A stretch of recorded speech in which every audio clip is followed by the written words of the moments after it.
27 রোজার রাতে সন্তান ফোন দিয়া বলে, বাবা আমি আগামীকাল রওনা দিলে রাত 2টা-3টায় গিয়া ঢাকায় নামবো, আমি সাহারি তোমাদের সঙ্গেই খাবো। মা বসে আছে, মায়ের সন্তানের বাবাও বসে আছে, সন্তান আসবে। রাত্র 2টা-3টা হয়ে গেছে, সাহারির সময় হয়ে গেছে, সন্তানের খবর নাই।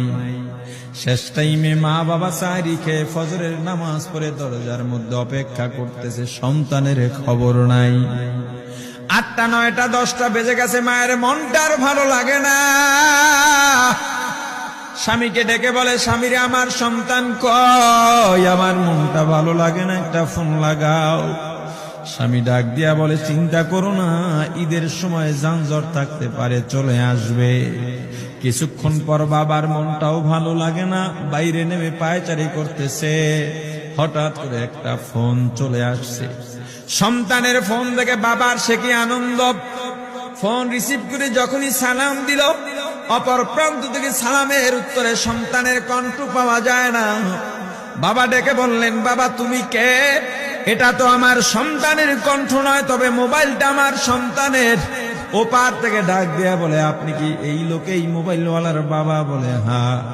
আপনি এখনো বাড়িতে কি করেন? আপনার যেই সন্তান ঢাকা থেকে গাড়ি নিয়া 2500-এর দিকে রওনা দিয়েছিল, ওই গাড়িটা 2500 পৌঁছতে পারে নাই। পথিমধ্যে সংঘর্ষে রাস্তার মধ্যেই অনেকগুলো মানুষ মারা গেছে, অনেক যুবকও তার মধ্যে আছে। রাস্তার পাশে সাদা কাপড় দিয়া ঢাকা।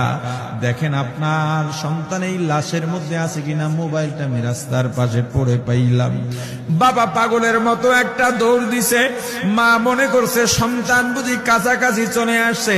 অন্যান্য সন্তানদের ডাক দেয়া বলে, তোরা কে, কোথায়, এদিকে আয়, তোদের ভাই বুঝি কাছাকাছি আসছে। আমার কলিজার টুকরা সন্তান, তোর বাবা যে আগায় আনতে গেছে, তাড়াতাড়ি নতুন চাদর বিছা, বালিশের কভার গুলো খুলে নতুন কভার লাগা, পানি গরম বসা, আমার সন্তান এসে গোসল করবে।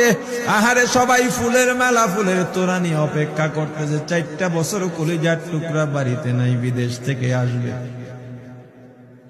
বাবা স্পটে গিয়া দেখেন অনেকগুলো লাশ সাদা কাপড় দিয়া ঢাকা। একটা একটা মাথার উপর থেকে কাপড় উঠান আর কৌতূহল বাড়তেছে, কাপড় উঠান আর কৌতূহল বাড়ে। হঠাৎ তাকায় দেখে কলিজার টুকরা সন্তান লাশের মিছিলে শামিল হয়ে গেছে।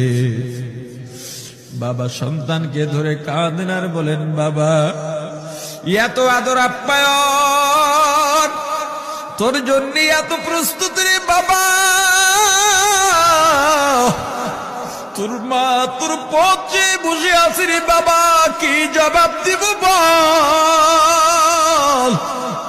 তুই যেদিন রওনা দিয়ে বিদেশ চলে গেলি, তোর মা সারা রাত ঘুমায় নাই, দরজায় গিয়া তোর পথের দিকে তাকা রইছি।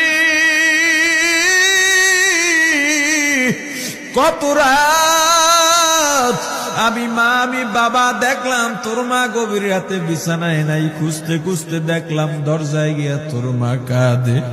কত রাত তোর মা তোর জন্য নামাজ পড়তে পত্রে রাত্রটা নির্ঘুম কাটায় দিছে রে বাবা। কত রাত তোর মা তোর জন্য দোয়া করতে করতে নির্ঘুম রাত্র কাটায় দিছে। এই 4 বছরে 8টা ঈদ, ঈদের সময় আমরা নতুন কাপড় কিনছি, নতুন কাপড় পরছি। তোর মায়ের জন্য আমি নতুন শাড়ি এনে খাটের উপরে রাখলাম। ঈদের নামাজ পড়ে এসে দেখি কাপড়টা খাটের উপরেই আছে। তোর মা প্রথম ঘরেও নাই, মাঝের ঘরেও নাই, পেছনের ঘরেও নাই। খুঁজতে খুঁজতে গিয়া দেখি তোর মা কিচেন রুমে আছে। ওই নাস্তা নাড়াইতেছে, দুধ নাড়তেছে, দুধ উথলাইয়া পুইরা যাইতেছে, খবর নাই। আমি তাকায় দেখলাম তোর মায়ের 2 চক্ষু দিয়া টপ টপ করে পানি পড়তেছে। ডাক দিয়া বললাম, ওরে বিবি, ঈদের দিনে তুমি কেন কাঁদো? তোমার জন্য শাড়ি আনলাম, সেটাও কেন পরলা না? তোর মা জবাব দিয়া বলছি, স্বামী গো, আপনার আপনারা যখন নামাজের জন্য রওনা দিয়া গেলেন, আমার অমুক সন্তান আপনার সঙ্গে যায় নামাজ দিয়া নতুন পোশাক পরে নামাজে রওনা দিয়েছে, কত সুন্দর লাগছে দেখতে। হঠাৎ করে তাকায় দেখলাম আমার কলিজের একটা মানিক আপনাদের সাথে নাই। আমার মনটার ভালো লাগে নাই। আমি ফোন দিলাম আমার মানিকের কাছে। ফোন রিসিভ করে বলে, মা নাস্তা বানাইছি, খাইছি, এখনো ছুটিতে আছি, আনন্দ করতেছি, ঘোরাফেরা করতেছি, কিন্তু আমি মায়ের মন। আমি বললাম, বাবা তুই আমাকে পেটে ধরিস নাই, আমি তোকে পেটে ধরছি। আমাকে খুশি রাখার জন্য কত কথাই না বললি। ঈদের টাকা পাঠাইলি, তোর টাকা দিয়া তোর বাবা জামা কিনছে, তোর ভাইরা জামা কাপড় কিনছে, তোর টাকা দিয়ে পরিশ্রমের টাকা দিয়ে আমার শাড়ি কিনছে, গহনা কিনছে, কিন্তু তোর পাশে আমি হাতুড়ের বাড়ির শব্দ কেন পাই? আমার সন্তান বলতে চায় না, পরে বলে, মাগো কাজ করতে আসছি, টাকা নিয়ে কাজ করি, ঈদের দিনেও আমাদের ছুটি দেয় না। ওরে স্বামী বলে, ঈদের দিনেও যেই সন্তান কাজ করে, এই শ্রমের টাকার শাড়ি আমি মা কেমনে পরব রে? ওরে বাবা, আজকে তুই আসবি, খবর শুনে তোর মা এক সপ্তাহ আগের থেকে ঘুমায় না, তোর জন্য কত রঙের পিঠা বানাইছি, তোর জন্য কত আয়োজন, আমি তোর মাকে কি বলবো বাবা বল। বাবা সন্তানের লাশ অ্যাম্বুলেন্সে উঠে বাড়ির দিকে রওনা দিছে। আহারে বাড়ির কাছাকাছি আসছে, এদিকে মা দরজায় গিয়ে অপেক্ষা করতেছে, গাছের আড়াল দিয়া পথের দিকে তাকায় আছেন।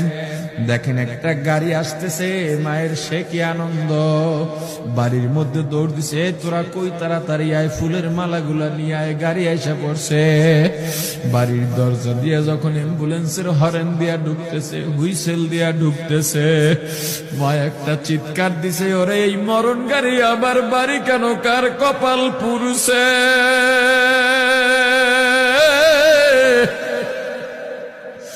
অ্যাম্বুলেন্সের দরজা খুলে তাকায় দেখে কলিজার টুকরা সন্তান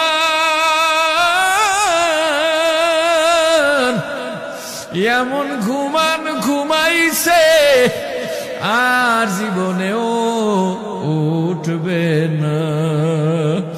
মা কাঁদেন আর বলেন, ওরে বাবা এটা তোর বিছানা নয়, নতুন চাদর বিছাইছি। বোন কান্দে আর বলে, ভাই আরে তোর জন্য ফুলের মালা পরাইছি, ফুলের মালা বানাইছি, একটু মালা পরাবো। মা ডেকে বলেন, রে সন্তান, 4টা বছর আমি তোর মা ডাক শোনার জন্য অপেক্ষা করছি,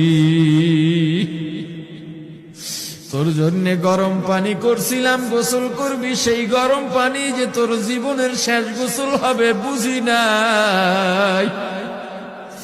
ওরে পর্দালের মাগো, আর কোন ভাষায় বুঝাইলে বুঝবারে মা, দুনিয়ার জীবনটা ক্ষণস্থায়ী। এই দুনিয়ায় নাফরমানি করা যাবে না, এই দুনিয়ায় নাফরমানি করা যাবে না, অহংকার দেখাবার কিচ্ছু নাই। এই দুনিয়া ছেড়ে যাওয়া লাগবে। আল্লাহ এত দয়া করছেন, মায়া করছেন, ওই আল্লাহর সঙ্গে নাফরমানি করো না রে ভাই, ওই আল্লাহর নেয়ামতের অশুকরিয়া করো না। আল্লাহর নেয়ামতের শুকরিয়া আদায় করো, দুনিয়ার সব মোহ ত্যাগ করো, দলের মায়া ত্যাগ করো, দুনিয়ার মায়া ত্যাগ করো। এ আওয়ামী লীগ বিএনপি যারা করো, ক্ষমতায় যারা বারবার যাও, ক্ষমতায় তোমার দল গেলেই তুমি দাপট দেখাও। যুবকরে তোর 2টা পা ধরা লাগলেও পা ধরো রে ভাই। এই ক্ষমতা কিচ্ছু না, দাপট কিচ্ছু না, ওই কিয়ামতের ময়দানের নাজাতের চেয়ে বড় দাপট আর কিচ্ছু নাই। আল্লাহ রক্ত দিছেন, আল্লাহ জীবন দিছেন, আল্লাহর এই রক্ত আর জীবন দুনিয়ার কুফরি পুঁজিবাদী কুফরি গণতন্ত্রের জন্য দিস না। এই রক্ত আল্লাহর জন্য রাখ, এই জীবন আল্লাহর জন্য রাখ। আমার রাসূলের সুন্নাত দিয়া নিজেকে মোড়াইয়া নে, নিজের জীবনটা গড়াইয়া নে। ওই পরকাল হবে তোমার আমার জন্য মহা শান্তির জায়গা।